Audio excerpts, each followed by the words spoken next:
This tiny island nation is smaller than New York City, but it's the wealthiest country in Asia and one of the richest in the world. Its GDP per capita itself has surpassed the likes of the UK, the US, France, and other developed countries.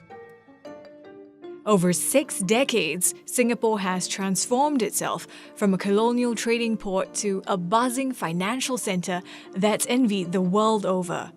And it's held up as an example for any country seeking to grow a robust, high-tech economy. Its wealth is the product of decades of planning by a party that's been in power since independence.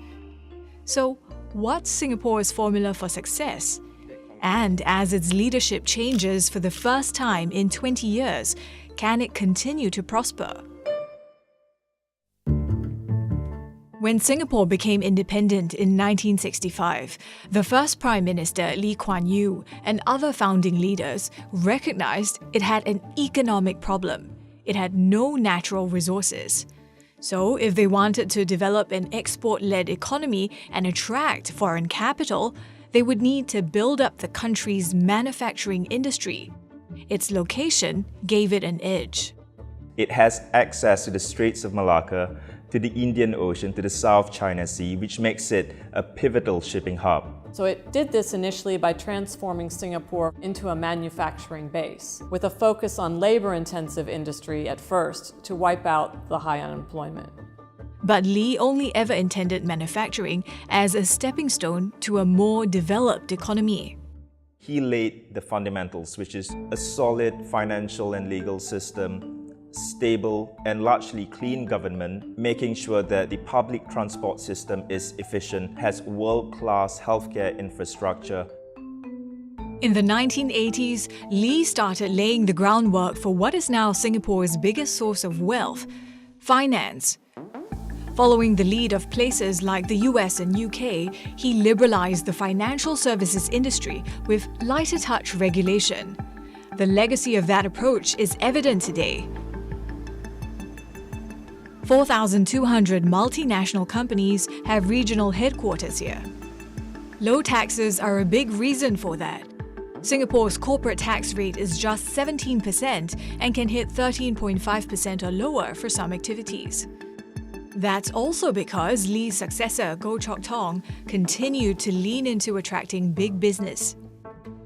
Singapore shifted emphasis to a knowledge-based economy that relies more on creativity and growing Singapore's entrepreneurs. In 2004, Lee Hsien Loong, Lee Kuan Yew's eldest son, took over the premiership. And he realized to retain the flow of businesses and wealth, it needed to be an even more attractive place to live in. With its prime location, Singapore had to become a destination in itself. That's been key to Singapore's success. It had embarked on an ambitious land reclamation project in the 1970s. Over the years, that space was filled with not just offices and apartment buildings, but entertainment hubs, changing the city's skyline in the process. One example was bringing in the F1 night race. The government also welcomed casinos, or integrated resorts as they're called in Singapore. And the timing was impeccable because the Chinese and Indian economies were booming. Singapore was ideally situated to attract the region's ultra-wealthy, who could then enjoy the casinos and nightlife, but also park their money. The results? The total value of assets under management in Singapore jumped from $420 billion at the start of Lee Hsien Loong's tenure to $3.6 trillion in 2022. While Singapore has been an economic success, its leadership is criticized by some for the restrictions on civil liberties and the media. Freedom of the press, freedom of the news media must be subordinated to the overriding needs of the integrity of Singapore. Under Lee Kuan Yew's governance, one of the chief criticisms is that there was this climate of fear in Singapore. People were afraid to criticize the government. Subsequent governments also face criticism for maintaining a tight grip. Protests are still largely illegal. the government is definitely cognizant that its population is changing. It is much more diverse, it is much more vocal.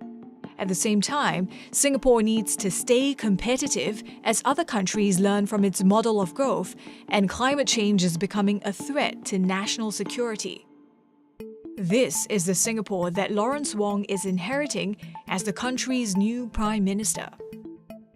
Wong, who grew up in public housing, earned praise for his leadership in the country's COVID-19 response. He's seen as having more of a common man's touch.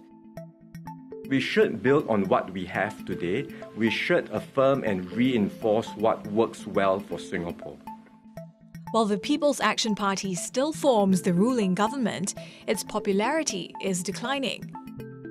There will be that politicking that will happen, much more intensely in the years to come than there was ever before. The buildup of wealth has brought problems of its own. Housing prices have increased, the cost of living has gone up.